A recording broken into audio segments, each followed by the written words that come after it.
Wow. So talking about radical changes, when it came to education, you are a leader in a radical change method and formula and thinking of education. So what was that for you to take those steps to start the first voucher system program in the nation, and then to see that moving forward? And also, what interferences or hindrances are you still seeing behind that movement? Yeah, first of all, man, Deshaun, what's really important for young people out there to know is that you don't have a voucher movement without Polly Williams. Yeah. Annette Polly Williams, yes, sir, was one of the most courageous human beings that I've ever known, right? I mean, me and Polly went to high school together, right? Polly was a senior when I was a freshman. And one of the things that I really am concerned about is that Polly does not get the credit she deserves.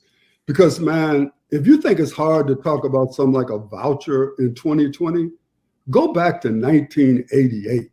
Yeah. And you're a Black woman Democrat who stands up and says, yes, sir, I want a voucher. People are like, what?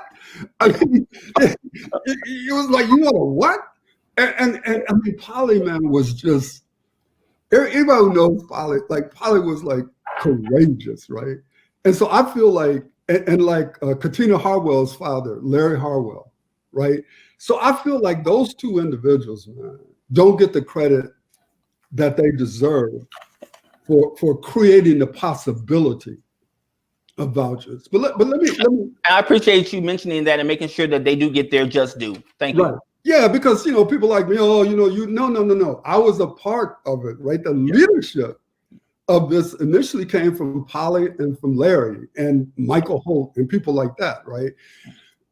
So here's what I want people to understand.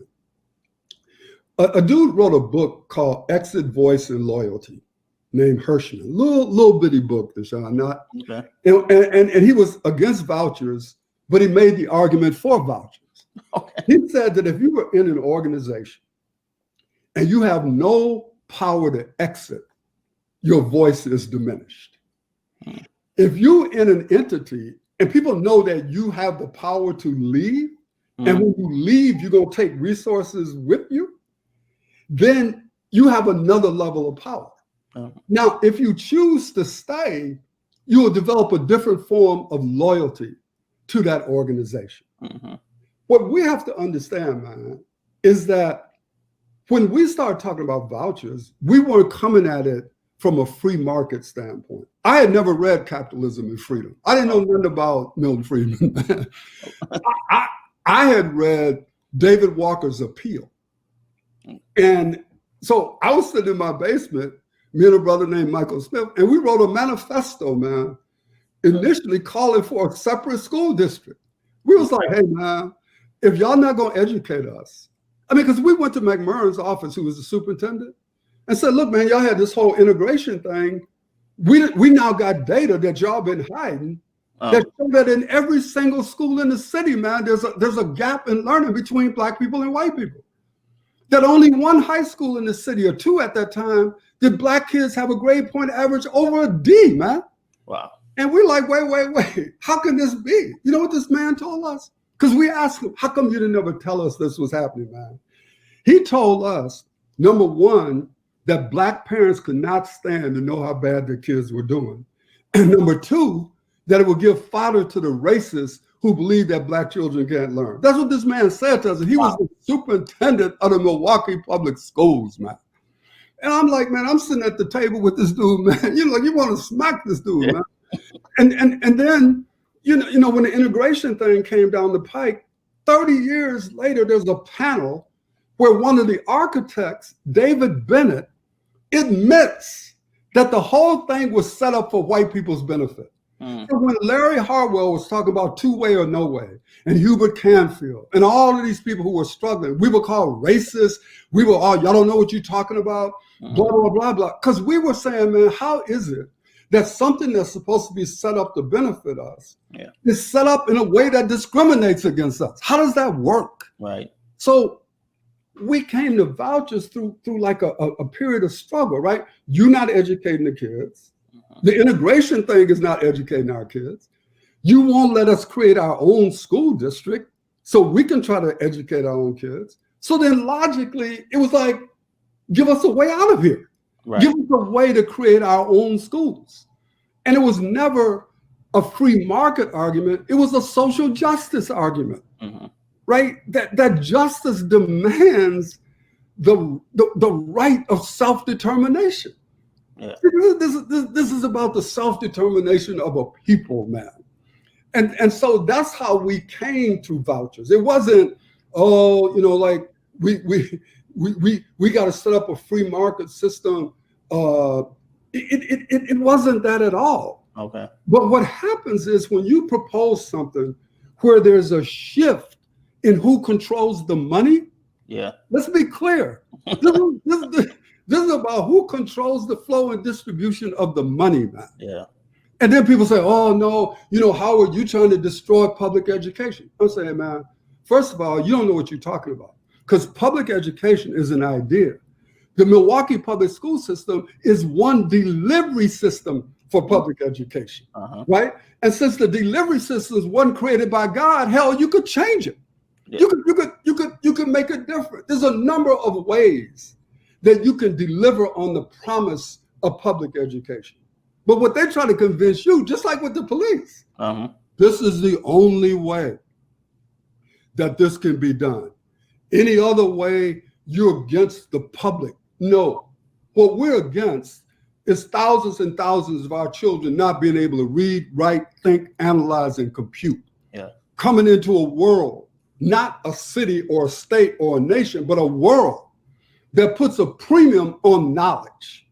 Yeah. And so you're going to send our kids out there unequipped to do what Paulo Freire said, engage in the practice of freedom, right? The ability to engage in the transformation of your world. Yeah. You feeling me? And so, yes.